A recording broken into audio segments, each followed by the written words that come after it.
সরওয়ারে দু আলম নবী বলেন, আলা রাসূলুল্লাহ সাল্লাল্লাহু আলাইহি ওয়াসাল্লাম, ইন্নাল্লাহা ইয়াবআসুন নাসা ইয়াওমাল কিয়ামাহ সুম্মা ইউমাইয়িজুল উলামা ফায়াকুলু ইয়া মা'শারাল উলামা ইন্নী লাম আযা ইলমি ফীকুম লিউআযিবাকুম ইযহাবু ক্বাদ গফারতু লাকুম। হাবিব কিবরিয়া সরওয়ারে দু আলম বলেন, ময়দানে মাহশার যেদিন কায়েম হবে, বিচার দিবস যেদিন কায়েম হবে, আল্লাহ তাআলা সকলকে যেদিন পুনরুত্থান ঘটাবেন, আল্লাহ তাআলা বিচারক হয়ে বিচারকের আসনে যখন বসবেন, সব মানুষেরা আল্লাহর আদালতের আসামি হয়ে যখন দাঁড়ায় যাবে, আল্লাহর রাসূল বলেন, আরশে আজিমে বসে বসে আল্লাহ তাআলা দাঁড়িয়ে যাওয়া গোলামদের ভেতর থেকে কিছু মানুষকে আলাদা করবেন, নাম ধরে ডেকে ডেকে আল্লাহ তাআলা এই বান্দাগুলোকে আলাদা দাঁড় করাবেন। অর্থাৎ ডেকে ডেকে বলবেন, এই মুহাম্মাদুল্লাহ হাফিজি, পাবলিকের সাথে বসে আছো কেন? আলাদা হও, ওইদিকে আলাদা চেয়ারে চলে যাও। এই আজিজুল হক শেখুল হাদিস, সবার সাথে তুমি কেন আলাদা হও? আলাদা হয়ে বসে যাও। এই হকের সূর্য শামসুল হক ফরিদপুরি, তুমি আলাদা হয়ে যাও, যাও, ওদের সাথে তুমি থেকো না, তুমি আলাদা বসে যাও। এই আথার আলী, সবার সাথে তুমি না, তুমি আলাদা বসে যাও। এই আব্দুল ওয়াহাব পীরজি, আলাদা হয়ে যাও। এই মুফতি ফজলুল হক আমিনী, আলাদা হয়ে যাও। এই ফজলুল করিম, আলাদা হয়ে যাও। এই শেখুল হাদিস হেলালউদ্দিন, আলাদা হয়ে যাও। এই মামুনুল হক, আলাদা হয়ে যাও। এই নূর হোসেন কাসিম,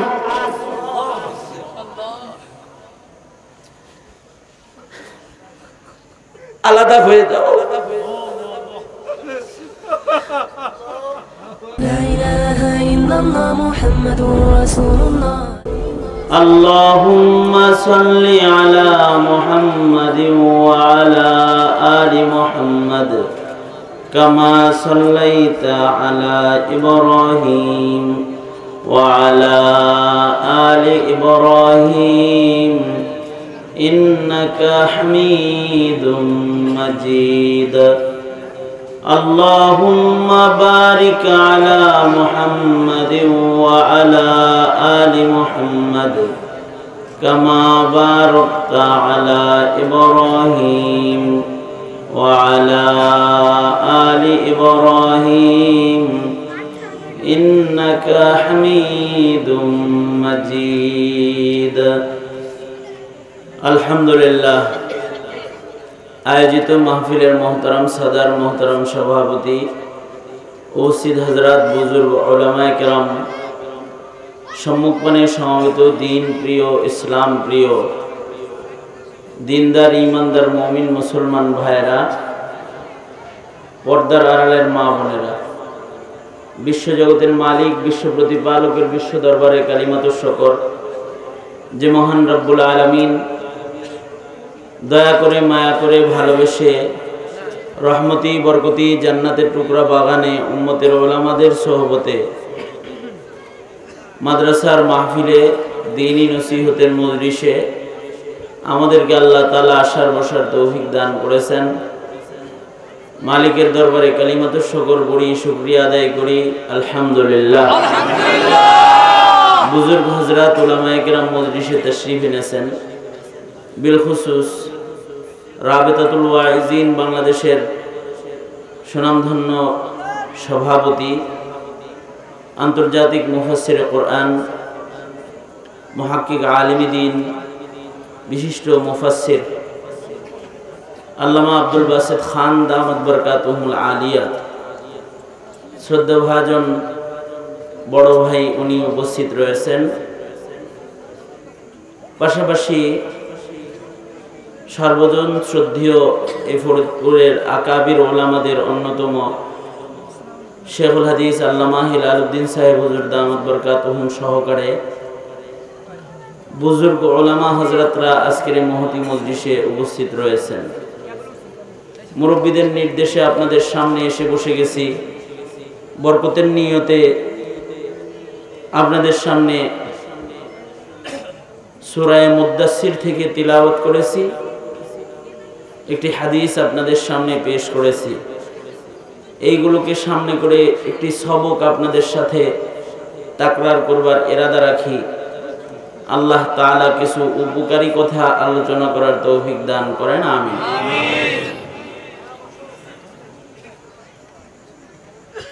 ময়দানে মাহশারে বিচারের পরে মুমিনদের কিছু কিছু মুমিন স্থায়ী জাহান্নামী হয়ে যাবে, আবার কিছু কিছু মুমিন অস্থায়ী জাহান্নামী হবে। এই যে জাহান্নামে যে যাবে, অথচ এই মুমিনগুলা জান্নাতের মালিক, কালেমাওয়ালা মুমিন, কিন্তু জাহান্নামের আগুনে নিক্ষিপ্ত হবে। এই মুমিনের জামাতের ভেতরে যে জামাতের আমলি ত্রুটি বেশি, বদ আমলি বেশি, এরা অস্থায়ীভাবে আমলি জিন্দেগির দুর্বলতার কারণে জাহান্নামের আগুনে নিক্ষিপ্ত হবে। কিন্তু এই মুমিনদের ভেতরে যাদের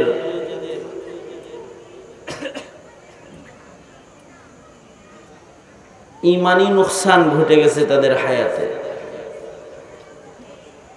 আমলের দোষ না, তাদের ভেতরে বুঝের দোষ, ইমানের দোষ। যদি ইমান কারোর ক্ষতিগ্রস্ত হয়ে যায়, তাইলে মুমিনের ঘরে জন্ম নেওয়ার পরেও সে স্থায়ীভাবে জাহান্নামী হয়ে যাবে। তাহলে আমলি নুকসান যেটা, এটা যত বড়, এর চাইতে ইমানি নুকসান অনেক বেশি বড়। আমলি নুকসানের মাধ্যমে অস্থায়ী ক্ষতি হয়, আর ইমানি নুকসানের মাধ্যমে স্থায়ী ক্ষতি হয়। দুনিয়াতেও যদি আমলি নুকসান, আমলি ত্রুটি হয় বান্দার ভেতরে, তো বালা মুসিবত আসে। জহরাল ফাসাদু ফিল বাররি ওয়াল বাহরি বিমা কাসাবাত আইদিন নাস, মানুষের আমলের, বদ আমলের কারণেই জলে স্থলে বিভিন্ন বালা মুসিবত আল্লাহ তাআলা দেন।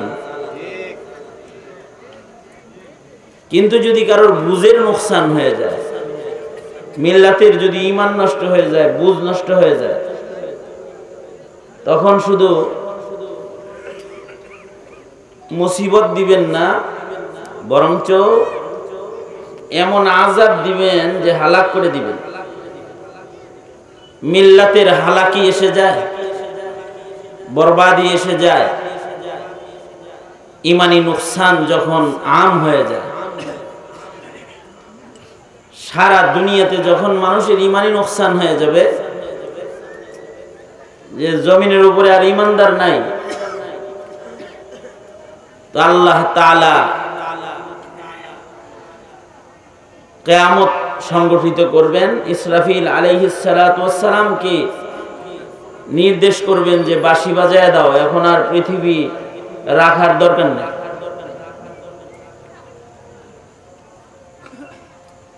বিভিন্ন মুসিবত যেগুলো আমাদের এখন আসতেছে, ইমানদার কিছু আছে, কিন্তু ইমানদারদের বদ আমলির কারণে মুসিবত আসতেছে। কিন্তু এই বুঝ, ইমানি বুঝ যেটা, এটা যদি ব্যাপক আকার ধারণ করে, যে সবার ইমানি বুঝ নষ্ট হয়ে গেছে, তখন শুধু মহামারী ছোটখাটো আযাব আসবে না, তখন কিন্তু পৃথিবী ধ্বংস হয়ে যাবে, পৃথিবী আল্লাহ তাআলা রাখবেন না। মহামারীতে মানুষ মরছে, অন্য কোনো প্রাণী মরে নাই, কিন্তু কিয়ামত যখন হবে তখন সব মরে যাবে।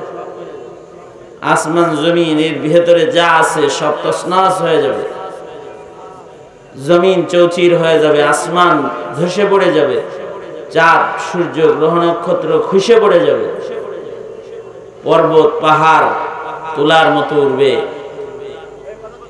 এমন মহা বিপদ যেটা হবে, এই এই আখবাসুন নাস, ক্যামেরা লয়ে এসে ছোট্ট এক মাহফিলে এক কারি আবার নড়াচড়া করো। তা এ কারণে বুঝ যেন উম্মতের নষ্ট না হয়ে যায়।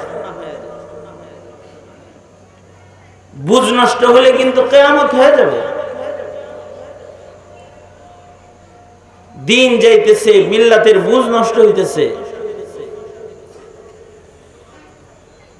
মুসলমানদের বুঝ ক্ষতিগ্রস্ত হইতেছে।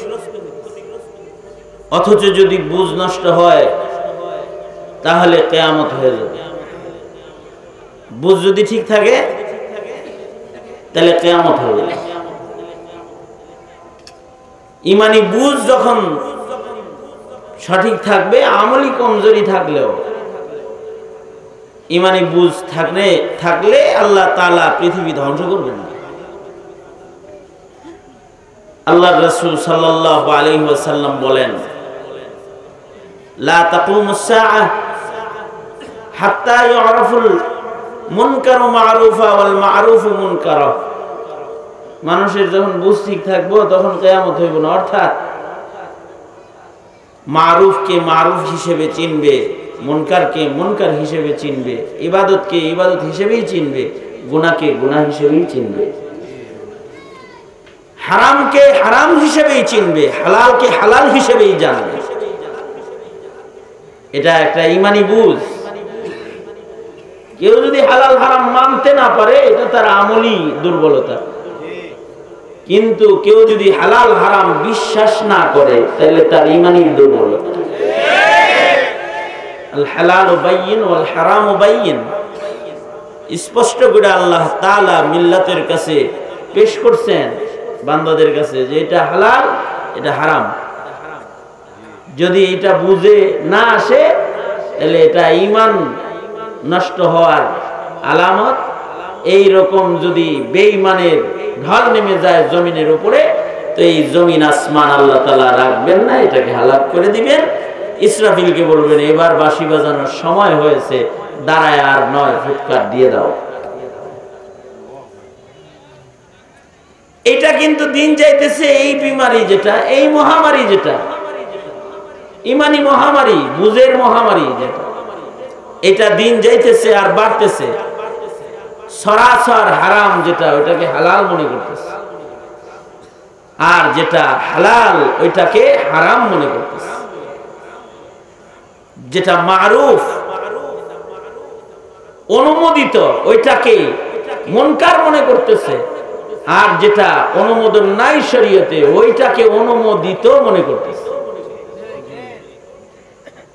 এটা এমন ব্যাধি এবং এমন আলামত যে এইটা শুরু হয়ে গেলে কিয়ামত খুব কাছে, পৃথিবী ধ্বংস হয়ে যাবে।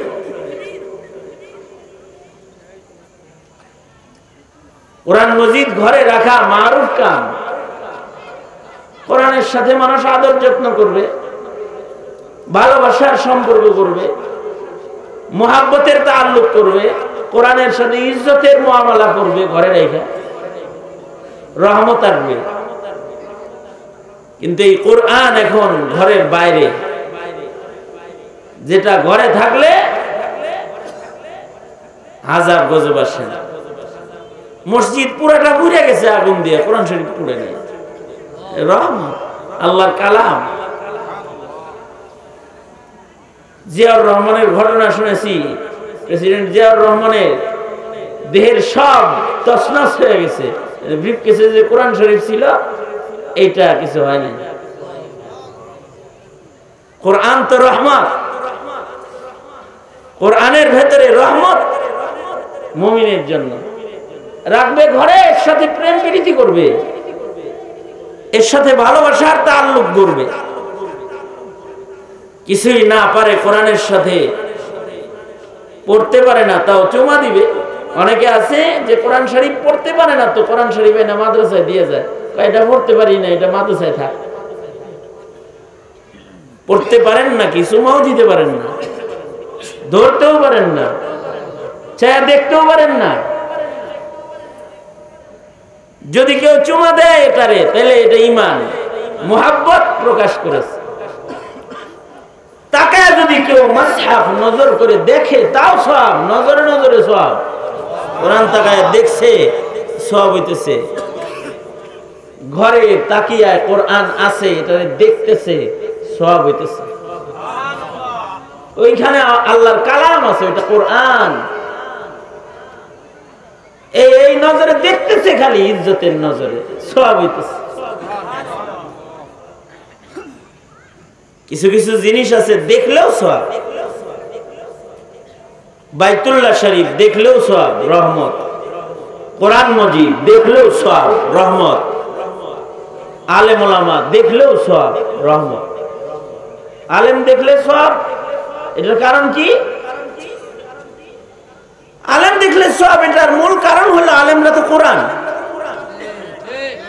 ওইটা লিখিত কোরআন, আলেমরা জীবিত কোরআন। যেটা ঘরে আছে 30 পারা, এটা হলো লিখিত কোরআন মজিদ। আর একজনের সিনার ভিতরেই আছে 30 পারা, এটা হলো জীবিত কোরআন শরীফ, কোরআন মজিদ, জিন্দা কোরআন। এটা কারি তৈয়ব সাহেব রহমতুল্লাহ আলাইহির একটা আজব বয়ান আমি পড়েছি। দু কোরআন, কোরআনের সংখ্যা কইলেন দুইটা, দু কোরআন। দু কোরআন শিরোনাম কইরা ধান্দা লেগে গেছে যে দুইটা কোরআন শরীফ, এক নম্বর কোনটা, দুই নম্বর কোনটা। আমরা তো জানি কোরআন একটা, মুসলমানের রব এক, মুসলমানের নবী এক, মুসলমানের কিতাব।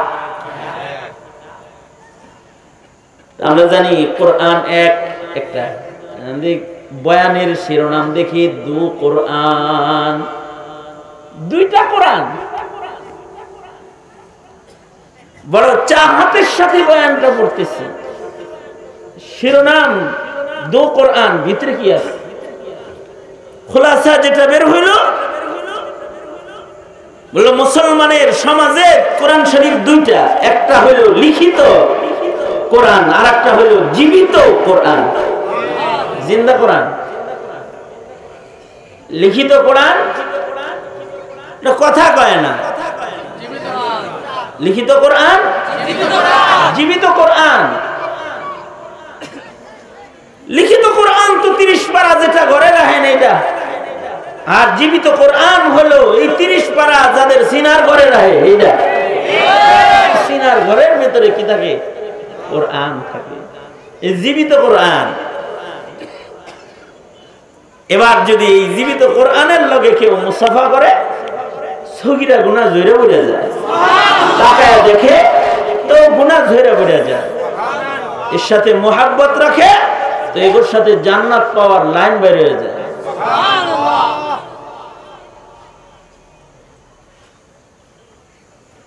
মানুষকেও কোরআন শরীফ বললেন যে কিছু মানুষ আছে এরাও কোরআন, সিনায় কোরআন, তাই এরা কোরআন। এটা মাসহাফ লিখিত, আর এটা মুজাসসাম কোরআন। এইটা দেহটাই একটা কোরআন শরীফ। আজব হাদিস বুখারী শরীফে আছে। সাহাবী তুলনা করছে কোরআন শরীফকে, নবীজিকে, নবীজির চেহারাকে কোরআনের সাথে। সাহাবী তাসবিহ দিছে। আল্লাহর রাসূল সাল্লাল্লাহু আলাইহি ওয়াসাল্লাম জীবনের শেষ সময়ে তো মরজে মৌতে যখন আল্লাহর রাসূল ইমামতি করতে পারতেছেন না, সাহাবীরা একা একা হযরত আবু বকরের পিছনে নামাজ পড়েন, নবীর পিছনে নামাজ পড়তে পারতেছেন না। সাহাবীদের ভিতরে জ্বালা, নবীজির পিছনে নামাজ পড়তে পারতেছে না। সাহাবীর হৃদয়ে যেমন নবীর মুহাব্বত, নবীর হৃদয়েও সাহাবীর মুহাব্বত। সাহাবীরাও যেমন নবীর পিছে নামাজ পড়তে পারতেছে না, তাই দিলে বেদনা। নবীজিও আশিকদেরকে নামাজ পড়াইতে পারতেছেন না, এই কারণে বেদনা। আল্লাহর রাসূল সাল্লাল্লাহু আলাইহি ওয়াসাল্লাম উম্মুল মুমিনিনকে বললেন, এই আলী, উম্মুল মুমিনিনকে বললেন, আয়েশা আমাকে ধইরা মসজিদের নববীর জানালায় দাঁড় করা, আমি আমার সাহাবীদের একটু দেখি ওরা কি করে। সাহাবীরা তখন নামাজ পড়তেছেন। যেই সাহাবী হাদিস রিওয়ায়াত করে উনি বলে, নবীজি যখন পর্দা সরায় দাঁড়াইছে তো টের পাইয়া গেছি যে আল্লাহর রাসূল দাঁড়ায় রয়েছে বাম দিকে। মনটা চাইতেছে যে নামাজ ছাইরে এই নবীজিরে দেখি, দেখার লেগে ভিতরে পিপাসা তৈরি হয়েছে, পিপাসা। কিন্তু নামাজে আসি, দেখবো কেমনে? নামাজ শেষে যখন আল্লাহর রাসূল আমাদের দেখতেছেন, আমরা যখন সালাম ফিরায় নবীজিকে দেখলাম, নবীজি দরজায় দাঁড়ানো, নবীজির চেহারাটা কোরআন শরীফের পাতার মতো, কাআন্নাহু ওয়ারাকাতু মুসহাফিন, এমন যেন একটা জিন্দা কোরআন শরীফের পাতা মসজিদে নববীর দিকে তাকায় রয়েছে। আল্লাহর রাসূল সাল্লাল্লাহু আলাইহি ওয়াসাল্লামের উপমা দিলেন কোরআনের পাতার সাথে। আলেম ওলামারা জীবিত কোরআন দেখলেও সব, লিখিত কোরআন দেখলেও সব। এ কারণে কোরআন মজিদ ঘরে রাখলে নিয়ামত, রহমত, বরকত। কারোর ঘরে কোরআন আছে তো তার ঘরে রহমত, বরকত আছে। রহমাতুল লিল মুমিনিন, এর ভেতরে মুমিনের জন্য রহমত আছে। এখন এই কোরআন শরীফে ধাক্কায় ঘর থেকে বাইর করে দিয়েছে মাদ্রাসা, এটা মসজিদে থাকুক আর মাদ্রাসায় থাকুক, আমার ঘরে রাখার দরকার নেই। ঘরের ভিতরে ঢুকাইছে হলো যত নায়ক নায়িকাদের ছবি, ঘরের ভেতরে ঢুকাইছে টিভি, ঘরের ভেতরে ঢুকাইছে এমন জিনিস যেটা ঘরে রাখা হারাম, সেইটা ঢুকছে ঘরে, আর যেটা ঘরে রাখা ইবাদত ওইটা ঘর থেকে বের করে বলেছে। উল্টা বুঝাইছে না? কিছুদিন আগে এক ধনী বাড়িতে দোয়ার জন্য আমাকে নিয়ে গেছে, যা দেখি ঘরের ভিতরে কুত্তা, বিদেশি কুকুর, জিব্বায় এরকম বড় ঝুলতেছে, সুন্দর করে সাজাইছে, সাজানো গোজানো কুকুর, গলায় রশি লাগানো আছে, বাচ্চারাও খেলে, কুকুরটাও বাচ্চাদের সাথে খেলে। দাম কিরকম এটা? লক্ষ লক্ষ টাকা, 1.5 লাখের উপরে একটা কুকুরের দাম। এর আগে একটা ছিল, আরো বড় ছিল, ওটা মরে গেছে। আর এইটা যেটা আছে এটার দাম 1.5 লাখ। 1.5 লক্ষ টাকার কুকুর, 4 লক্ষ টাকার, 5 লক্ষ টাকার কুকুর ঘরের ভিতরে, মুসলমানের ঘরে। 1.5 লাখ টাকা হলে গ্রামের মানুষের একটা বাড়ি হয়। 10,000 টাকা শতক যদি জমিন হয় তাহলে 5,000 জমিন 50,000 টাকা মাত্র। শহর বাজারে একটা বাড়ি ঘর করে থাকতে পারে, যে রাস্তায় ঘুমায়, যার মোটেই ঘর নাই, থাকার জায়গা নাই, সে তো থাকবে। তার থাকার জন্য একটা বাড়ি করতে খুব বেশি টাকা জরুরত নাই। 1.5 লাখ টাকা হলে বাড়ি পুরো কমপ্লিট হয়ে যাবে। আলহামদুলিল্লাহ বলেন। আমার মুরব্বী, আপনাদেরও মুরব্বী, ফরিদপুরের ওলামা হযরতদের মুরব্বী হাফিজি হুজুরে তো আর পাইবেন না। হাফিজি হুজুরের সোহবত যিনি উঠাইছে তারে পাইছেন, দেখেন তাকায়া। তো হাফিজি দেখা আর বরকত পাইবেন। আমার উস্তাদদেরও উস্তাদ, যেই বয়সী আসাতে যায় কেরামের কাছে আমি লেখাপড়া করছি, তাদেরও উস্তাদ। আমার সরাসরি উস্তাদ যারা, তাদের উনি হাম আসর হাম সবক। আমি ওই থেকে হুজুর যেদিন থেকে আমারে চিনছে, আমি গনিমত মনে করি। আমার কিছু উস্তাদ হারায় গেছে, কিছু উস্তাদের ইন্তেকাল হয়ে গেছে, তাদেরকে আমি হুজুরের ভেতরে তালাশ করি। যেমন আব্দুল হাই পাহাড়পুরি রহমতুল্লাহ আলাইহি, আমার কোলে কইটা পড়াইছে, হুজুরের খানা হুজুর আমারে খাওয়াইছে। হুজুরের হারায় ফেলাইছি। হুজুরের পীর ভাই, একই শায়েখের খলিফা। আমি যখন হুজুরে দেখি, তো হুজুরের ভেতরে আমি আমার ওই হারায় যাওয়া ওই উস্তাদদেরকে তালাশ করি। তো মুহতারাম হাজরিন, আমি যেটা বলতেছিলাম আপনাদেরকে, যেটা রাখতে হইব ঘরে ওইটারে রাখছে বাইরে, আর যেটা রাখতে হবে বাইরে ওইটারে ঢুকাইছে ঘরে। বুঝ নষ্ট হয়েছে দেখি তো। এটা কিসের কারণে? বুঝ নষ্ট হওয়ার কারণে। আমি জিজ্ঞাসা করলাম কুকুরের দাম কিরকম, বর্ণনা দিল এরকম। 1.5 লাখ টাকায় তো একজনের বাড়ি হয়, আর হ্যাঁ কুত্তার দাম 1.5 লাখ, কুকুরের দাম 1.5 লাখ।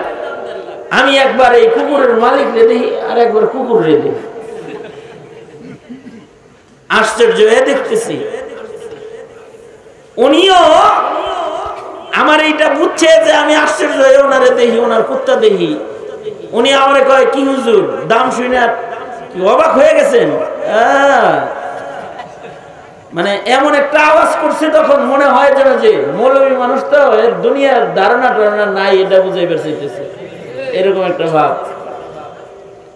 আরে হুজুর, আরে বইলে এমন বুঝাইতে চাইতেছে যে আপনি তো তাহলে দুনিয়ার খবরই নাই। আরে হুজুর, কুকুরের দাম তো 1.5 লাখ, কিন্তু এটার কসমেটিক্স এর দাম 15,000। মানে এটার যে কসমেটিক্স বক্স আছে, এটার দাম 14-15,000। মানে যেই বক্সের ভেতরে এর শ্যাম্পু আছে, যা দিয়ে এটারে গোসল দেয়, যেই বক্সের ভেতরে লিপ জেল আছে, যেটা কুত্তা লিপ জেল, ওটা ঠোঁটে দেয়, যেটার ভেতরে কুত্তা মেরিল আছে, যেটা এটা নাকে ডাকে দেয়, চিরুনি আছে যেটার দ্বারা আশ্রয়, লোশন আছে যেটা ওর শরীর ফেটে গেলে ওখানে মালিশ করে, তেল আছে এটাকে গোসল করায় যা দিলে এটার পশমগুলো ঝিকঝিক করে আছে। ওই বক্সের দাম কত? 15,000। এইটার দাম, বক্সের দাম এত, এইভাবে বুঝাইতে চাইছে। হের তো আর দাম নাই, সব মৌলবীর তো আর এরকম না, হের মতো না।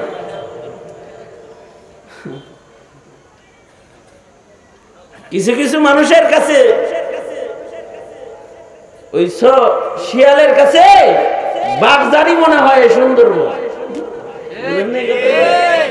অন্যের ব্যাপারে তার ধারণা ভালো থাকার কথা না, অথচ এই দেশের সব মৌলবী একরকম না।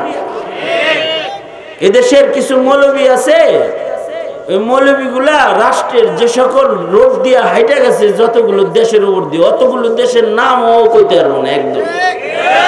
আছে না মৌলবী এরকম? আমরা তো আন্তর্জাতিক পরিমণ্ডলে যত দেশে ঘুরছি, ওগুলো সবগুলোর নাম একসাথে কইতে পারবো না। বারহাল সে বলে, আরে এটা কসমেটিক্স এর দাম এত, এত দাম কেন? এটা এত দাম দিয়া এটা পালতে হবে কেন? সে বলে জোর এগুলোকে পরিচ্ছন্ন রাখতে হয়, জীবাণু মুক্ত রাখতে হয়, এটা বাচ্চারা কোলে নেয়, বাচ্চারা খেলে, এটা গাড়িতে আমাদের সাথে থাকে, বিবি সাহেবের কোলে ওঠে, বাচ্চাদের কোলে ওঠে। খুব গর্ব করে বলতেছে, এটা একটা উন্নত সংস্কৃতি। বুঝ কত খারাপ হইলে এটারে মনে করে যে এটা ভদ্রতা।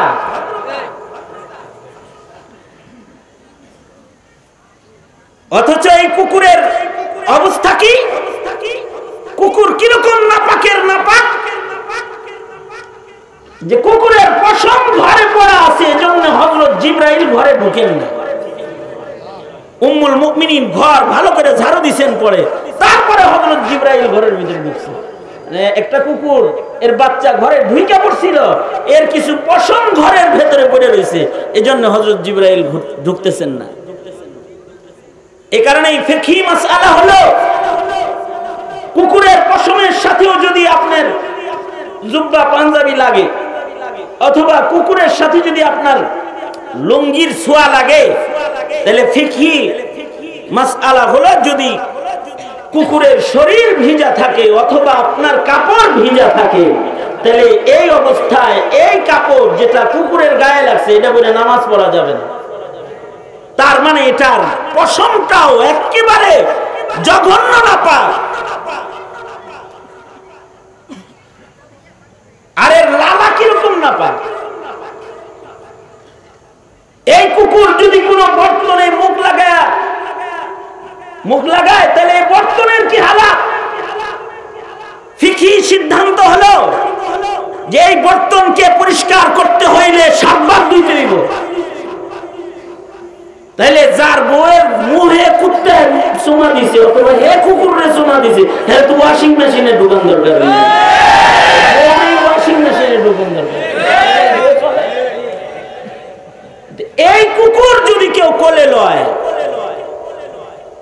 আর এইটাকে যদি কেউ ঘরে ঢুকায় আর কোরআনকে কেউ যদি বাইরে বের করে দেয়, তাইলে এটা হলো বুঝের অভাব, ঈমান নষ্ট হওয়ার আলামত। অত বলতে পারবো না, একটা বললাম, বাকিগুলা এইরকমই কিয়াস হবে। অঙ্ক একটাই সারে করায়, বাকিগুলা আপনি করেন। একটা বললাম, বাকিগুলা অঙ্ক করে লইবেন। যেটা শরীয়ত বলেছে হারাম, সেটাকে হারাম হিসাবেই চিনতে হবে, আর শরীয়ত যেটাকে বলেছে হালাল, ওটাকে হালাল হিসাবেই চিনতে হবে। মারুফকে মারুফ হিসাবেই জানতে হবে, মুনকারকে মুনকার হিসাবেই চিনতে হবে। যদি এই বিশ্বাস কারোর ভেতরে না থাকে, তাহলে এটা বেঈমানের আলামত। এইরকম কাফেলাকে আল্লাহ পালবেন না। চাঁদের আলো সূর্যের আলো দিয়া আল্লাহ তখন বলবেন যে ইসরাফিল বাঁশি বাজায় দে। এই অথর্ব নষ্ট জাতকে লালন পালনের কোন দরকার নাই, ধ্বংস করে দেয়। ইসরাফিল বাঁশি বাজায় দিবে। এই কারণে সরওয়ারে দু আলম বলেন, লা তাকুমুস সাআতু ইউরাফুল মুনকারু মারুফা ওয়াল মারুফু মুনকারা। তবে যদি এই বুঝ, এই ঈমান জাতির ভেতরে বিদ্যমান থাকে, তাহলে কিয়ামত হবে না। এখন প্রশ্ন হলো, এই বুঝটা নষ্ট হয় কেমনে, আর এই বুঝটা হেফাজত হবে কেমনে? মিল্লাতের এই বুঝ নষ্ট হয়ে যায় যখন মিল্লাতের ভেতরে মূর্খতার মহামারী ছড়ায় যায়, জাহালাত আর মূর্খতা যখন আম হয়ে যায়, ব্যাপক হয়ে যায়, তখন হালাল আর হারাম চিনার যোগ্যতা হারায় যায়। মূর্খতা ছেয়ে যায় তো গুনাহ আর ইবাদত চিনার যোগ্যতা হারায় যায়। এ কারণেই কোন মুমিনকে জাহিল থাকার সুযোগ আল্লাহ দেন নাই। প্রত্যেকটা মুমিনকে দ্বীনি ইলম হাসিল করা ফরজ করেছেন। তালাবুল ইলমি ফরিদাতুন আলা কুল্লি মুসলিম। সকল মুমিনের উপরে ইলমি দ্বীন শিক্ষা করা আল্লাহ ফরজ করেছেন। যতটুকুন ইলমের দ্বারা তার বুঝ হেফাজত হবে, যতটুকুন ইলমের দ্বারা তার ঈমান হেফাজত হবে, যতটুকুন ইলমের দ্বারা তার ইবাদতের আয়োজন রক্ষা হবে, অতটুকুন ইলম হাসিল করা আল্লাহ তাআলা সকল মুসলিম নর ও নারীর উপরে আসমানের মালিক আল্লাহ তাআলা ফরজ করেছে। এতটুকু ইলম হাসিল করা ফরিজা কাম, ফরজ কাম।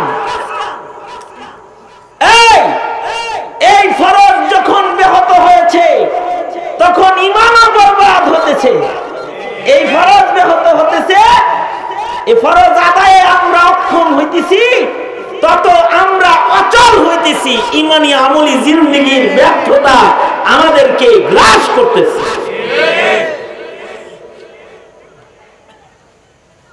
এখন কিন্তু শিক্ষিত লোক বেশি, ডিজিটাল যুগ। এটা এই যুগটা হলো ডিজিটাল যুগ। আক্ষরিক জ্ঞান সাধারণ মানুষের ভেতরেও এখন আছে, দস্তখত জানে না এমন মানুষ কম আছে। মানুষকে আক্ষরিক জ্ঞানের শিক্ষা তুলে দেওয়া হয়েছে এখন, কিন্তু আজ থেকে 25 বছর আগে এই আক্ষরিক জ্ঞান পার্সেন্ট অনেক কম ছিল। আক্ষরিক জ্ঞান দস্তখত বিদ্যা অথবা পেপার পড়ার জ্ঞান, বাংলা বই পড়ার জ্ঞান, এইটা এক যুগে কম ছিল। কিন্তু ওই সময়ও যখন আক্ষরিক দস্তখত বিদ্যা মুসলমানদের ছিল না, তখনও মুসলমানদের জরুরি ঈমানি শিক্ষার আয়োজন যত মজবুত ছিল সেইটা এখন নাই। এটা এখন নাই, ডিজিটাল বাংলাদেশে এটা নাই।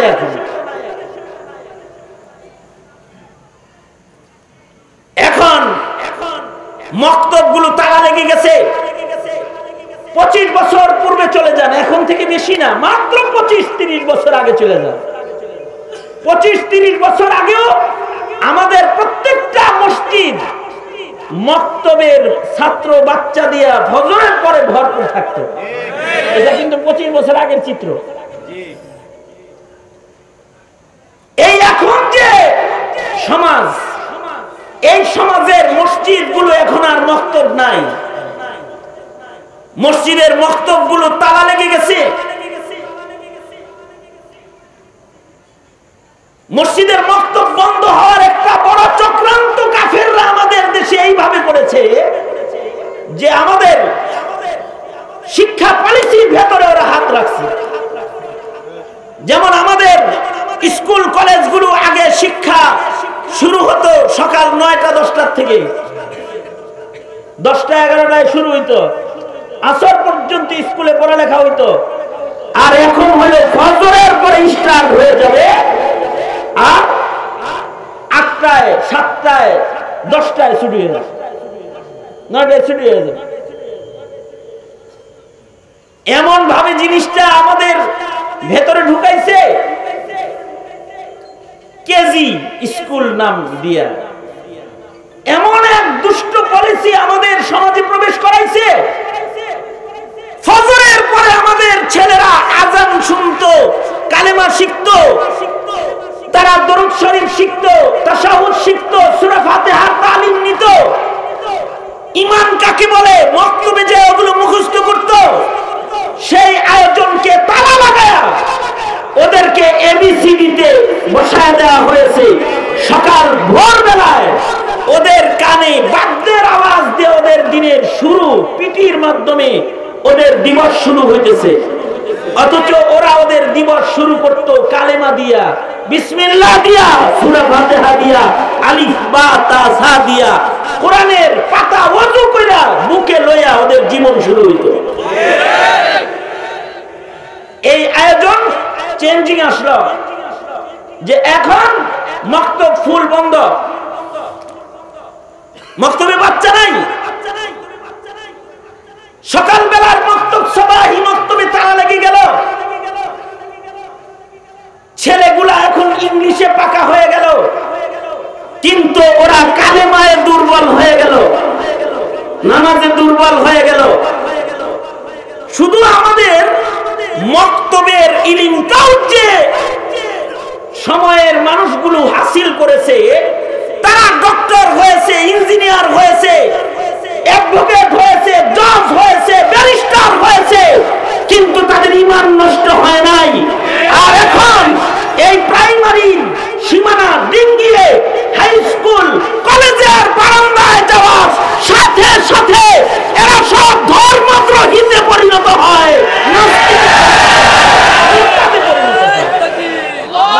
ইসলাম বিদ্বেষী রূপ তাদের ভেতরে খুঁজে পাওয়া যায়। এটা কেন? ওই যে মূলে আমরা গন্ডগোল করেছি, দ্বীনি ইলম থেকে জাতিকে বঞ্চিত করে ফেলেছি। কারণ দ্বীনি ইলম তো নূর, এটা তো আলো। এই আলোর দ্বারা আখিরাতের পথ চলবে, হালাল হারাম বুঝবে, জায়েজ না জায়েজ বুঝবে, গুনাহ আর ইবাদত কোনটা এটা আলাদা করার যোগ্যতা হাসিল করবে ইলমের মাধ্যমে। ইলমের মাধ্যমে দুনিয়ার পথ চলার জন্য আফতাব উপরে দিছেন আল্লাহ তাআলা সূর্য, যার দ্বারা দুনিয়ার পথ চলা যায়। আখিরাতের পথ চলার জন্য আল্লাহ তাআলা একটা আফতাব দিছেন, সূর্য দিছেন, তার নাম কোরআন, যার দ্বারা আলোকিত জান্নাতের পথে আখিরাতের পথে সফল মুমিন হিসেবে যে আলোর দ্বারা পথ চলা যায়, যায় চিনা যায়, না যায় চিনা যায়, হালাল হারাম বোঝা যায়। আলোয় আলোয় পথ চলে রব্বে কারিম পর্যন্ত পৌঁছা যায়। এটা হলো কোরআন। সূর্য যেমন নূর, কোরআনও নূর। সূর্যের আলো দিয়া যেমন চাঁদ উপকৃত হয়,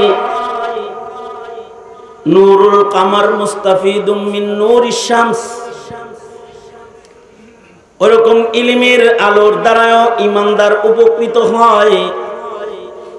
আহলুল ঈমান মুস্তাফিদুম মিন আহলিল কোরআন মিন আহলিল ইলম। সূর্য থেকে আলো নিয়া নিয়া যেমন চাঁদ আলোকিত হয়, কিয়ামত পর্যন্ত আর কোন নবী আফতাব হয়ে সূর্য হয়ে মিল্লাতের কাছে আর আসবে না। বিশ্ব নবী, বিশ্ব মানবতার নবী সরওয়ারে দো আলম নবীর পরে কিয়ামত পর্যন্ত আর কোন নবী নাই। নতুন করে কোন পয়গম্বর দুনিয়াতে নবুয়তের আলো নিয়ে এসে বলবে না ওটা যাসনে, ওটা জাহান্নামের পথ, এদিকে চল এটা জান্নাতের পথ। এ বাশীর ও নাজির নবুয়তের সিল লইয়া দুনিয়ার মাটিতে আর আসবে না। সরকার বলেন আনা খাতামুন নবিয়্যিন লা নাবিয়্যা বাদি, আমি শেষ নবী, আমার পরে আর নবী নাই। তবে নবী হলে ওমর হইতো। লাউ কানা বাদি নবিয়্যুন লাকানা উমর, আমার পরে কাউকে আল্লাহ নবুয়ত দিলে ওমরকে নবুয়ত দান করতেন। অর্থাৎ কিয়ামত পর্যন্ত আর কোন মানুষ নবী হওয়ার কোন সুযোগ নাই। তাই বলে এই মিল্লাত গুমরাহ হবে না। কারা এই মিল্লাতকে আলো বিতরণ করবে? এই মিল্লাতের কালিমা ওয়ালাদেরকে কারা আলো দিবে? কাদের কাছ থেকে এই মিল্লাত আলো গ্রহণ করবে? সরকার বলেন ইন্নামাল উলামা ওয়ারাসাতুল আম্বিয়া, আলেমরা হলো নবীদের কাছ থেকে পাওয়া ইলমের ওয়ারিস। নবীরা যেই কাজ করত, নবীদের দ্বারা জমিনে যে কাজ হতো, কিয়ামত পর্যন্ত এই জমিনে আল্লাহ তাআলা নবী নির্বাচিত করবেন না ঠিক, কিন্তু আলেম নির্বাচিত করবেন। কিছু কিছু মানুষকে আল্লাহ তাআলা ইলমের সূর্য বানাবেন, কিছু কিছু মানুষের সিনাকে আল্লাহ তাআলা আল্লাহর নূরের সিফাতে ইলম দিয়া নূরানি বানাইবেন। এই নূরের দ্বারা ওই মানুষগুলা কিয়ামত পর্যন্ত জাতিকে মিল্লাতকে হকের পথে ডাকবে। মারুফ কোনটা, মুনকার কোনটা দেখায় দিবে, কোনটা জায়েজ কোনটা নাজায়েজ। এই ফতোয়া নবীরা দিতেন, নবীদের পরে এই ফতোয়া আলেমরা দিবে। যেই নূরের দ্বারাই দিবে ওই নূরটা হলো ইলমের নূর। মনে রাখতে হবে, ইলমের নূরও আল্লাহ তাআলা সবাইকে দেন না। নবুয়তের নূর যেমন নির্বাচিত মানুষ আল্লাহ তাআলার কাছ থেকে নবুয়ত পেয়েছে, কিয়ামত পর্যন্ত নবীদের ওয়ারাসাতের নূরও আল্লাহ তাআলা যাকে তাকে দেবেন না। আল্লাহ যাদেরকে মনোনীত করবেন তাদেরকে এই ধন আল্লাহ তাআলা দান করবেন। এই কারণে ইচ্ছা করলে মৌলভী সাহেব হওয়া যায় না, ইচ্ছা করলে হাফেজে কোরআনও হওয়া যায় না, ইচ্ছা করলে আলেমে দ্বীনও হওয়া যায় না। মান্নত মানলেই নিজের ছেলে আলেম হয় না, মান্নত মানলেই হাফেজও হয় না। অনেকে মান্নত মানছে, অনেকের মা বাবা আলেম বানাইল, কিন্তু ডাকাত চাঁদাবাজ হয়েছে, সন্ত্রাসী হয়েছে, কিন্তু তার পিতা মাতায় মান্নত মেনেছিল তাকে আলেম বানাইবে। কারণ এইটা আল্লাহ পাকের মনোনীত জিনিস। আল্লাহ পাক যাকে মনোনীত করবেন সেই এটা পাবে।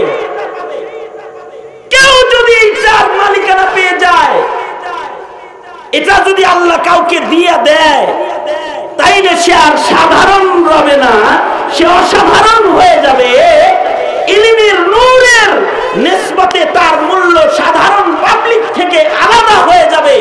এবার তার ঘুমের দাম সাধারণের ইবাদতের চাইতে বেশি হয়ে যাবে। এটা হলো তার ভেতরে আসা নূরের কারণে, ইলমের নূরের কারণে। ইলমের নূর এটা মনোনীত। এই কারণেই তো ছোট ছোট বাচ্চারাও হাফেজ হয়ে যায়, মনোনীত যে, তাই ওরা হাফেজে কোরআন হয়ে যায়। কিছুদিন আগে একটা বাচ্চাকে পাগড়ি দিছি, ওরা দেখে বিশ্বাসই হয় না ও হাফেজ। একেবারে পিচ্ছি, বয়স একেবারেই কম। ওর উস্তাদকে জিজ্ঞেস করলাম কয়দিনে হিফজ করেছে। ছেলেটা ভালো করে কথাও বলতে পারে না। ওর উস্তাদ রিপোর্ট দিল যে মাত্র 14 মাসে হিফজ শেষ করছে। এক একদিন 5 পৃষ্ঠা, 4 পৃষ্ঠা, 6 পৃষ্ঠা পর্যন্ত সবক দিছে। যা কোন রকম ওরে বইলা দেয় ওইটাই মুখস্থ হয়ে যায়। এইরকম কামাল আল্লাহ দান করেছে, একবার পড়ায় দিলে মুখস্থ হয়ে যায়। এত অল্প সময়ে হিফজুল কোরআন কমপ্লিট করেছে। ওর উস্তাদ তথ্য দিল, ও খাবার খাওয়ার পরে এখন ওর হাত ধুইয়ে দিতে হয়। নিজের হাত আইটা সাফ করার যোগ্যতা ওর হয় নাই, আইটা লেগে থাকে না, এইটা পরিষ্কার করার মতো যোগ্যতা ওর নাই। ওর নিজের কাপড়ের ভালো মন্দ, ময়লা অথবা পরিচ্ছন্নতা বুঝার জ্ঞান ওর হয় নাই। এখনো পর্যন্ত গোসল করতে পারে না। একা একা ওযু করতে, গোসল করতে ছাইরা দিলে অর্ধেক অর্ধেক কইরা চলে আসে। গোসলটাও করায় দিতে হয়, কিন্তু 30 পারা কোরআনের হিফজ কমপ্লিট করে ফেলেছে। এবং এক বসায় ও শোনাইতেও পারবে। যেই ছেলেটা 2 বছর যাবত শোনাইতেছে তারও অত ইয়াদ নাই, ওর যতটা ইয়াদ আছে। ওর এত সুন্দর ইয়াদ যে ও শুরু থেকে শেষ পর্যন্ত শোনায় দিতে পারবে। এই যে তার সিনাকে মুনতাখাব করা হলো, নির্বাচিত করা হলো, তার সিনায় 30 পারা কোরআন ঢুকে গেল। এই কামটা কোন ইনসানে করে নাই, মানুষের ব্রেনের শক্তিতেও করে নাই। এটা আসমানের মালিক আল্লাহ তাআলা করেছেন। আল্লাহই কোরআন নাযিল করেছেন। নবুয়ত আর আসবে না, ইলমের হিফাজত থাকবে, এর ওয়ারাসাত বাকি থাকবে। কিয়ামত পর্যন্ত এই আলোর দ্বারা আল্লাহ তাআলা হালাল হারাম জাতিকে চিনাইবে, জায়েজ নাজায়েজ জাতিরে বুঝাইবে। এই কারণে এর হিফাজত করবেন কে? আল্লাহ। ইন্না নাহনু নাযালনা যিকরা ওয়া ইন্না লাহু লাহাফিজুন। হিফাজত কার? আল্লাহ নিজে হিফাজতকারী। আল্লাহ তাআলা তো সিনায় আটকে দিয়েছে, এবার ওর সিনায় যে নূর, এই কারণে ওর সিনাটা, ইমানদারদের সিনাকে আমাদের এক হুজুর বলতেন, আমাদের এক উস্তাদ বলতেন, এই তোরা যেমন উপরের দিকে চাইলে আকাশে যেমন সূর্য দেখিস, চাঁদ দেখিস, তারা দেখিস, ওইরকম আসমান থেকে ফেরেশতারাও যখন জমিনে তাকায় ওরা অনেক সূর্য দেখে, চাঁদ দেখে, তারা দেখে। তারা কাদেরকে দেখে জানোস? যাদের ঈমান নষ্ট হয় নাই, ওদের সিনাগুলোকে তারার মতো দেখে। আর যাদের ঈমানের পাশাপাশি এরা ইলমের দ্বারায় আমলি জিন্দেগি ঠিক করে ফেলেছে, তাদেরকে ফেরেশতারা আবেদে খাস হিসেবে চাঁদের মতো দেখে।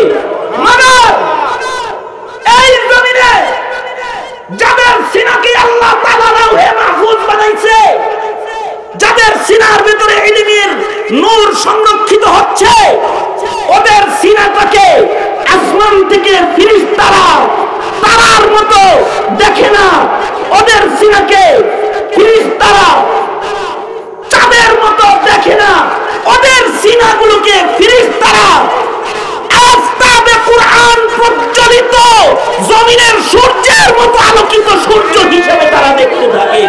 আসমান থেকে সূর্য জলে দেখে। কারণ এই সিনায়, যাদের সিনায় ইলম আটকানো আছে, আফতাবে ইলম, এইটা অধিক আলোকিত, এর থেকে মুমিনরা উপকৃত। আহলুল ঈমান যারা, তারা মুস্তাফিদুম মিন আহলিল কুরআন, মিন আহলিল ইলম, আহলে ইলমদের থেকে তারা উপকৃত হবে। কিসের উপকার নিবে? পেটের উপকার, দানা পানির উপকার না, হালাল হারামের উপকার, জায়েজ নাজায়েজের উপকার। এই উপকার জাতি মিল্লাতের আলেমদের থেকে গ্রহণ করবে। এ কারণে আল্লাহর রাসূল বলেন, সরওয়ারে দু আলম নবী বলেন, আলা রাসূলুল্লাহ সাল্লাল্লাহু আলাইহি ওয়াসাল্লাম, ইন্নাল্লাহা ইয়াবআসুন নাসা ইয়াওমাল কিয়ামাহ সুম্মা ইউমাইয়িজুল উলামা ফায়াকুলু ইয়া মা'শারাল উলামা ইন্নী লাম আযা ইলমি ফীকুম লিউআযিবাকুম ইযহাবু ক্বাদ গফারতু লাকুম। হাবিব কিবরিয়া সরওয়ারে দু আলম বলেন, ময়দানে মাহশার যেদিন কায়েম হবে, বিচার দিবস যেদিন কায়েম হবে, আল্লাহ তাআলা সকলকে যেদিন পুনরুত্থান ঘটাবেন, আল্লাহ তাআলা বিচারক হয়ে বিচারকের আসনে যখন বসবেন, সব মানুষেরা আল্লাহর আদালতের আসামি হয়ে যখন দাঁড়ায় যাবে, আল্লাহর রাসূল বলেন, আরশে আজিমে বসে বসে আল্লাহ তাআলা দাঁড়িয়ে যাওয়া গোলামদের ভেতর থেকে কিছু মানুষকে আলাদা করবেন। নাম ধরে ডেকে ডেকে আল্লাহ তাআলা এই বান্দাগুলোকে আলাদা দাঁড় করাবেন। অর্থাৎ ডেকে ডেকে বলবেন, এই মুহাম্মাদুল্লাহ হাফিজি, পাবলিকের সাথে বসে আছো কেন? আলাদা হও, ওইদিকে আলাদা চেয়ারে চলে যাও। এই আজিজুল হক শেখুল হাদিস, সবার সাথে তুমি কেন আলাদা হও? আলাদা হয়ে বসে যাও। এই হকের সূর্য শামসুল হক ফরিদপুরি, তুমি আলাদা হয়ে যাও, যাও ওদের সাথে তুমি থেকো না, তুমি আলাদা বসে যাও। এই আথার আলী, সবার সাথে তুমি না, তুমি আলাদা বসে যাও। এই আব্দুল ওহাব পীরজি, আলাদা হয়ে যাও। এই মুফতি ফজলুল হক আমিনী, আলাদা হয়ে যাও। এই ফজলুল করিম, আলাদা হয়ে যাও। এই শেখুল হাদিস হেলাল উদ্দিন, আলাদা হয়ে যাও। এই মামুনুল হক, আলাদা হয়ে যাও। এই নূর হোসেন কাসিম,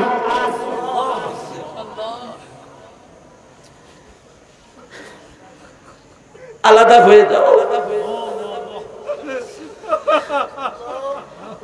আল্লাহর কাছে যে আলাদা দাম যদি বুঝতে হয়, তাহলে নূর হোসেন কাসিমের জানাজা দেখো।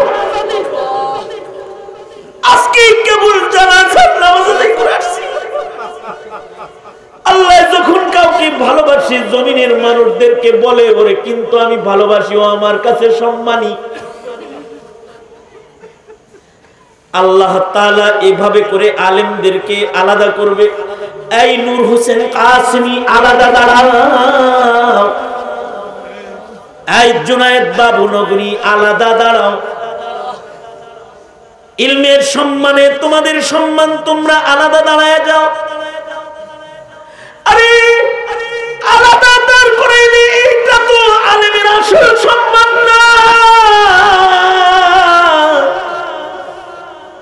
আসল সম্মান তো আরো আজব সম্মান। আল্লাহ তাআলা সেদিন ডেকে ডেকে বলবেন, ইন্নী লাম আযা ইলমি ফীকুম লিউআযিবাকুম। এই তোদের পক্ষকে আমার কোরআনের নূর সংরক্ষণের সিন্ধুক বানাইছি। তোদের সিনাগুলোকে ইলমের নূর সংরক্ষণের সিনা হিসাবে, ইলমের সিন্ধুক বানায় আমি দুনিয়ায় ব্যবহার করেছি। তোদের পক্ষে আমি কোরআন রেখে তোদের পক্ষটাকে তো দামি বানাইছি, পক্ষে কোরআন দিছি তো করে আগুনে ফালাইবার লাগা না।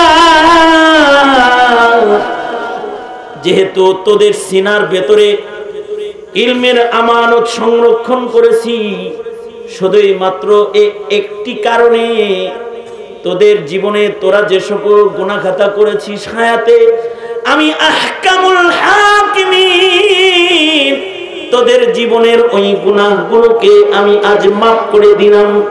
ইযহাবু কাদ গাফারতু লাকুম, যাও অন্যদের অপেক্ষা তোদের লাগবে না, যাও তোদের মাফ করে দিছি, জান্নাতে চলে যা। নূরানি কাফেলা, ইলমে দ্বীনের কাফেলা।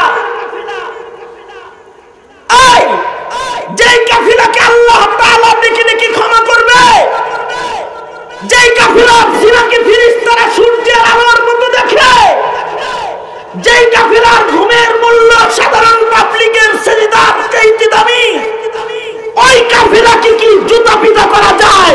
ওই কাফেলাকে কি গালি দেওয়া যায়? ওই কাফেলাকে কি বেইজ্জত করা যায়? বেইজ্জত করা যায় নাকি? যদি বেইজ্জতি কেউ কইরা লায়, তাহলে আল্লাহ কয় আমি আল্লাহ নিজেই যুদ্ধ ঘোষণা করি, কারোর যুদ্ধ করতে হবে না, যুদ্ধ করি হয়ে যাবে স্বয়ং আল্লাহ। আল্লাহ তাআলাই যুদ্ধ শুরু করে দিবেন। কারণ এই সিনাত থেকে মিল্লাত উপকৃত হবে, মিল্লাতের কালিমাওয়ালারা উপকৃত হবে।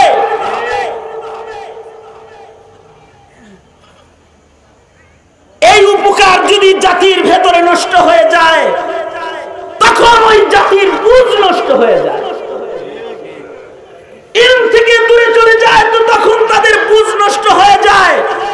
তখনই আর তারা কোনটা গুনাহ, কোনটা ইবাদত বুঝতে পারে না, কোনটা হালাল, কোনটা হারাম বুঝতে পারে না, কোনটা বৈধ, কোনটা অবৈধ এটা বুঝতে পারে না।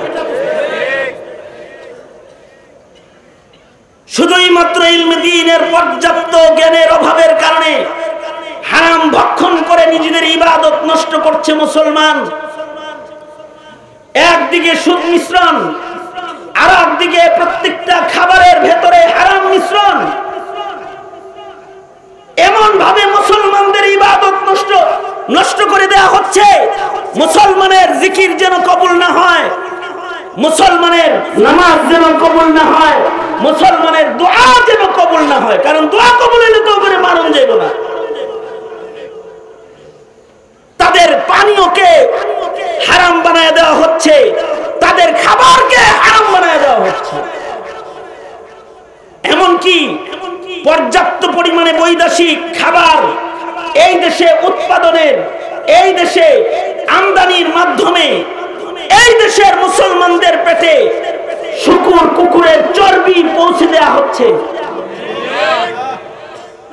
যে সকল খাবারের ভেতরে খ্রিস্টানদের হাতে যেটা তৈরি অথবা মুশরিকের হাতে যেটা তৈরি, সেইগুলো মুসলমানদের পেটে দিয়ে দেওয়া হচ্ছে। এমনকি মুসলমানের দেশে এমন এমন বস্তু ইম্পোর্ট হয়ে মুসলমানদের অজান্তে তার পেটে চলে যাচ্ছে। শুকুরের চর্বি, শুকুরের তেল, এগুলো মুসলমানদের খাবারের ভেতরে ভেতরে প্রবেশ করে মুসলমানদের ইবাদতের কুওয়াতকে নষ্ট করে দেওয়া হচ্ছে। এনার্জি ড্রিঙ্ক নাম দিয়ে মুসলমানদেরকে মদ খোরের শামিল করে দেওয়া হচ্ছে। এমন এনার্জি ড্রিঙ্ক খাইতেছে, যে এনার্জি ড্রিঙ্ক অ্যালকোহল মিক্স, আরে কাগজপত্রে লেখা আছে তাও মিক্স। একেবারে বোতলের গায়ের উপরে লেখা আছে 3% অ্যালকোহল মিক্স। কি মনে করো 3% অ্যালকোহল মিক্স এইটাকে হালাল মনে করে মুসলমান খেয়ে ফেললো। আমি একবার এক বিপদে পড়ে এক হোটেলে ইফতার করার জন্য বসেছি, আমার পাশে একজন দেখি এমন এক এনার্জি ড্রিঙ্ক নিয়ে ইফতার করতে বসেছে যেটার ভেতরে অ্যালকোহল মিক্স। আমি ওটা দেখেই হাতে নিয়ে বললাম, ভাই এটা ব্রাজিলের তৈরি মাল, দেখেন এইটার ভেতরে এই যে অ্যালকোহল মিক্স, সারাদিন রোজা রেখেছেন আর এখন অ্যালকোহল মিক্স শরবত দিয়ে আপনি ইফতার কার্য সম্পাদন করবেন, আপনার ইবাদতের কি মূল্য রবে? তার মানে হলো 3% অ্যালকোহল মিক্স, এই লেখাটা মুসলমানের কাছে কোনো দোষী লেখা না, এটাকে হালাল মনে করে খেয়ে ফেলতেছে। আরে এই লেখা হলো 3% ইউরিন মিক্সের মতো। তোমার শরবতের ভেতরে 3% পেশাব মিশে তোমাকে পেশাব খাওয়ানো হচ্ছে। আল্লাহ কি জন্য দাঁড়াবেন? আলমের লাভে না আপনার লাভে? কার লাভে? কার লাভে? ভালো করে বলেন, কার লাভে? আপনার লাভে। সুদা করেন, মোট করেন, ছাড়েন, আবার ধরেন, আবার ছাড়েন, ধরেন ধরেন ধরেন ধরেন ধরেন ধরেন। এইভাবে মোট করে জীবনে বহুত কবরে মাটি দিছেন, এইভাবে মোট করে জীবনে বহু ফকির রে ভিক্ষা দিছেন। আজকে এক ফকির আপনাদের কাছে নবীর ঘরের ভিক্ষা চাইতেছে, নবীর প্রেম নিয়ে, ভালোবাসা নিয়ে একটা দান করবেন। আজকের দিনের এই চিত্রটা যেন ময়দানে মাহশারে শাফাআতের উসিলা হয়। জোরে চিল্লায় এখন বিসমিল্লাহ, আরো জোরে বলেন বিসমিল্লাহ। পকেটে হাত দেন, আমিও দিই, আপনারাও দেন, সবাই মিলে পকেটে হাত দেন, সবাই পকেটে হাত দেন, পকেটে হাত দেন, সবাই যার যার মতন কিছু কিছু করে বাইর করেন। যারা 1000, 2000, 5000 দিবেন তারা স্টেজে এসে আমার কাছে এইখানে দিয়ে যান, এইখানে দিয়ে যান। 1000 এই হালাল হারামের বুঝ যখন জাতির কাছ থেকে নষ্ট হয়ে যাচ্ছে, তখন এই জাতি জাহান্নামের পথে যাচ্ছে। উলামায়ে কেরাম কেন দাগী? উলামায়ে কেরাম কেন আসামি? উলামায়ে কেরাম কেন দোষী? উলামায়ে কেরাম কাফেরদের ওই অগ্রযাত্রাকে বাধা দিয়ে দিতে চায়, যেই অগ্রযাত্রার মাধ্যমে সাধারণ পাবলিকের ঈমান আর আমল নষ্ট করে দেওয়া যায়। ওইটাকে বাধা দিয়ে আলেমরা মাহফিলের মাধ্যমে ইলম বিতরণ করে, তাফসীর মাহফিলে বসে ইলম বিতরণ করে, আলো বিতরণ করে জাতির বুঝকে সুন্দর বানায় দেয়, যে ওদের সাথে না, নাস্তিক মুরতাদগিরি করলে ঘাড় ধরে বাইর করে দিব, এটা তারা বলে ফেলে। তারা বলে ফেলে এটা পীরজি, হাফিজজি, শামসুল হক ফরিদপুরের বাংলা, এখানে কাদিয়ানির দাওয়াত দিলে তোকে ঘাড়ে ধাক্কা দিব বলে ফেলে। এই অগ্রযাত্রাকে রোধ করার জন্যই যত চক্রান্ত একের পর এক নীল নকশার মতো বাস্তবায়ন হতে চলেছে, বাস্তবায়ন হচ্ছে। কারণ আলেমরা তো কাউরে অস্ত্র ধরা শিখায় নাই, চান্দা লওয়া শিখায় নাই, কারণ মাথায় বাড়ি দেওয়া শিখায় নাই। আলেমরা বাড়ি খাইছে, কাউরে দেয় নাই, ইতিহাস নাই। আলেমরা মায়ের খেয়েছে, কাউকে মায়ের দেয় নাই, ইতিহাস নাই। যদি কেউ দিয়ে থাকে তাহলে মুনাফিকেরা আলেমদের আকৃতি ধরে মুসলমানদের ভিতরে বিভাদ সৃষ্টি করার জন্য এই অবস্থা করেছে, বিভেদ সৃষ্টি করতে। মুসলমানরা পিটনি খেয়েছে, কাউকে দেয় নাই। মুসলমানরা সেই সরওয়ারে দু আলম নবীর সেই তায়েফের আদর্শ লালন করে জমিনে চলে। মুসলমানের আলেমরা নবী আলাইহিস সালাতু ওয়াস সালামের আখলাক সজ্জিত জীবনকে নিজের জীবনের পাথেয় বানায় কদম কদম চলে। মুহতারাম হাজিরিন, তাইলে আমি যেটা বুঝাইতে চাইলাম এই দীর্ঘ আলোচনার দ্বারায়, সেটা হলো যে যদি বুঝ নষ্ট হয়ে যায় তাহলে কিন্তু কিয়ামত হবে। আর জাতির বুঝ নষ্ট হয় কখন? যখন তার ইলম হাসিল করা বন্ধ হয়ে যায়। তখন ইলমের আলো নাই তো তাদের বুঝ বরবাদ হয়ে যায়। তখন তারা মুমিনের ঘরে জন্মগ্রহণ করেও জাহান্নামে যাওয়ার উপযুক্ত হয়ে যায়। সূরা মুদ্দাসসির থেকে তিলাওয়াত করেছি আরো কিছু বিষয়। জান্নাতি মুমিনরা জান্নাতে দাঁড়িয়ে জাহান্নামীদেরকে ডেকে ডেকে বলবে। জান্নাতি মুমিন আর জাহান্নামী মুমিনের কথোপকথন। জান্নাতি মুমিনরা জান্নাত থেকে তাদের পরিচিত মুমিনদেরকে ডাকবে জাহান্নামে যারা, অর্থাৎ তাদেরকে ডেকে বলবে, ও ভাই সুলাইমান, ইউসুফ, ইব্রাহিম, এই আমাগো পাড়ার ছেলে, এক গ্রামে বসবাস করেছি, তোর নাম যে হুজুরে রাখছে আমার নাম ওই হুজুরে রেখেছে। তোর বিয়ে যেই হুজুর পড়াইছে আমার বিয়ে ওই হুজুর পড়াইছি। তোর জানাজার নামাজ যেই ইমামে ইমামতি করেছে আমার জানাজা সেই ইমাম ইমামতি করেছে। তুই যে কবরস্থানে দাফন হইছস আমিও ওই কবরস্থানেরই মাইয়িত, কিন্তু আমি আইছি জান্নাতে আর তুই রইলি জাহান্নামে। এটার কারণ কি? জান্নাতি মুমিন জাহান্নামীকে ডেকে বলবে, মা সালাকাকুম ফি সাকার, মা সালাকাকুম ফি সাকার। ক্বালু লাম নাকু মিনাল মুসাল্লিন ওয়া লাম নাকু নুতঈমুল মিসকিন ওয়া কুন্না নাখুযু মা'আল খায়িদিন ওয়া কুন্না নুকাযযিবু বিয়াউমিদ্দিন হাত্তা আতানাল ইয়াকিন। জাহান্নামী মুমিনরা তখন কেঁদে কেঁদে বলবে, ভাইরে হঠাৎ করে মৃত্যুতে আক্রমণ করছে, হঠাৎ করে ইয়াকিনী ওই মওত আমাদের কাছে চলে আসছে। আমরা মুমিনের ঘরে জন্মেছি, মুসলমানের ঘরে জন্মেছি, কিন্তু চারটা দোষ আমাদের ভেতরে আছে। চার দোষের কারণে মুমিনের ঘরে জন্মগ্রহণ করার পরেও আমাদের জায়গা জাহান্নাম। চার দোষ হলো এই। জান্নাতি মুমিন জাহান্নামীকে ডেকে বলবে, মা সালাকাকুম ফি সাকার, জাহান্নামে কোন কারণে গেলা? ওরা বলবে চার কারণ। এক নাম্বার, লাম নাকু মিনাল মুসাল্লিন, আমরা নামাজ পড়ি নাই, কালেমাওয়ালা ছিলাম কিন্তু হাইয়া আলাস সালাহ হাইয়া আলাল ফালাহ শুনতাম না। অর্থাৎ আল্লাহর কদমে মস্তক অবনত করে হাজিরা দিতাম না, নামাজ আদায়কারী ছিলাম না। যারা নামাজ পড়ে না তারা আল্লাহর কাছে নত হয় না। নামাজ এমন একটা কাইফিয়াতের ইবাদত যার দ্বারা বান্দা আল্লাহর কাছে নত হয়ে যায়। আমির ফকির সবাই মালিকের কদমে পড়ে যায়।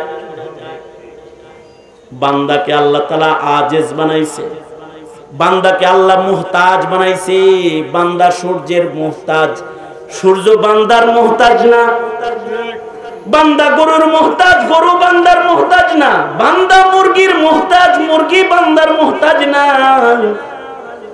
বান্দা ছাগলের মুহতাজ, ছাগল বান্দার মুহতাজ না। পৃথিবীর কোন মাখলুককে যদি বান্দা খেদমত না করে, লালন পালন না করে, তাদের কিচ্ছু আসে যায় না। মানুষ এগুলোর মুহতাজ। আল্লাহ কয় বান্দারে একটা মুরগির কাছে মুহতাজ হলি, নত হলি, আমার কাছে নত হবি না কেন? একটা ছাগলের কাছে নত হলি, গাছের কাছে নত হইলা, তার কাছ থেকে যায় আম কাঁঠাল ছিঁড়ে আনলি, আমার কাছে রহমতের লেগে আসবি না কেন? 5 বেলা তুই আমার কাছে আসবি। যারা 5 বেলার হাজিরা দেয় না তারা মুমিন হওয়ার পরও এরা জাহান্নামী। মা সালাকাকুম ফি সাকার ক্বালু লাম নাকু মিনাল মুসাল্লিন। ভাইরে, কালেমাওয়ালার ঘরে জন্মায়ও তোমরা যারা নামাজ পড়ো না, জাহান্নামের পথে চলছো। তওবা করে ভালো হয়ে যাও, নামাজি হয়ে যাও। দ্বিতীয় নাম্বার দোষ, ওয়ালাম নাকু নুতঈমুল মিসকিন। আমরা মিসকিনরে খানা খাওয়াই নাই, অর্থাৎ হকুল ইবাদ নষ্ট করেছি, হকুল ইবাদ আদায় করি নাই, অপরের হক আদায় করি নাই, গরিব মিসকিনের হক আদায় করি নাই।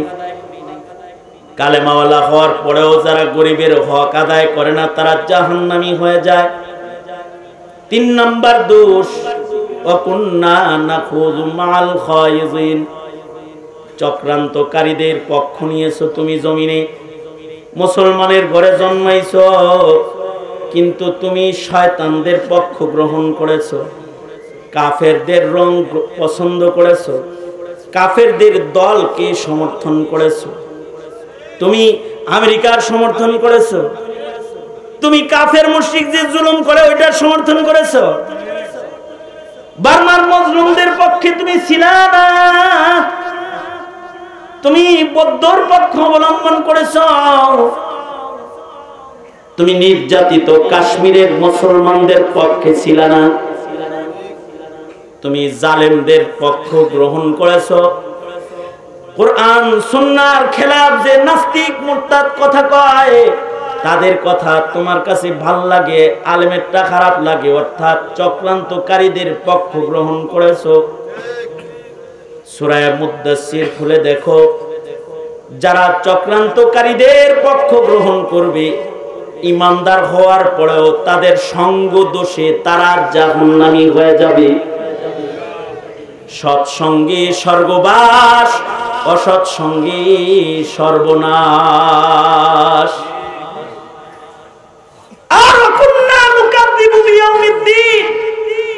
এই যে বিচার দিবসের কথা কইলাম, জালেম শাফাত করবে, আলেমদেরকে আল্লাহ ক্ষমা করবে, পুলসিরাত কায়েম হবে, কাহ্ফার জালাল নিয়ে আল্লাহ তাআলা বলবে, জান্নাত আর জাহান্নামের ফয়সালা হবে। এই ঘোষণাগুলো শোনার পরে যার বিশ্বাস হয়েছে না, যে বলছে হুজুর ভয় দেখাইতেছে আমাকে নামাজ পড়ার লাগা, ওর বিশ্বাস হয় নাই। দ্বীনের এই আখিরাত বিষয়ে ওই গোপন সংবাদ যেটা নগদ চোখের সামনে নাই, এটা পরবর্তীতে বান্দার ইয়াকিনী বস্তু, ওইটা শোনার পরে এটাকে সে বিশ্বাস করে নাই, ওইটাকে মিথ্যা প্রতিপন্ন করেছে। অর্থাৎ নাস্তিক মুরতাদ যারা, জান্নাত জাহান্নাম ওরা বিশ্বাস করে না, কবরের আযাব ওরা বিশ্বাস করে না, পুলসিরাত ওরা বিশ্বাস করে না, মিজান ওরা বিশ্বাস করে না, ডানপালা বামপালার নেকবদির ওজন ওরা বিশ্বাস করে না, শাফাআত ওরা বিশ্বাস করে না, হাতের চমক অজুর অঙ্গের চমক হবে, নাজাত পাবে, এগুলোর খবর ওদের কাছে বিশ্বাসে নাই। পুনরুত্থান হবে, এগুলোর বিশ্বাস ওদের ভেতরে নাই। এই কোয়ালিটির যদি কোনো কালেমাওয়ালা হয়ে যায়, তাহলে সে মুসলমানের আওলাদ হওয়ার পরেও জাহান্নামে চলে যাবে। এবার নিজেরাই বিচার করুন, জাতিকে কি জাহান্নামের দিকেই ঠেলে দিব, নাকি তাদেরকে জাহান্নাম থেকে বাঁচায় জান্নাতের পথে উঠাবো? যদি হয় উঠানোর ফয়সালা, তাহলে সজাগ হয়ে যান, দ্বীন শিখান, মক্তবে পাঠান, তাবলীগে সময় লাগান, আলেমদের ওয়াজে বাধা না শোনেন, শোনান জাতিকে, হালাল হারাম চিহ্নিত করেন ওদের সামনে, জায়েজ নাজায়েজ সুস্পষ্ট করুন জাতির সামনে। কিয়ামত হবে না, ঈমান বাকি হবে, দুনিয়া বাকি হবে। ঈমান বরবাদ হবে, দুনিয়া বরবাদ হবে। ঠিক কি না?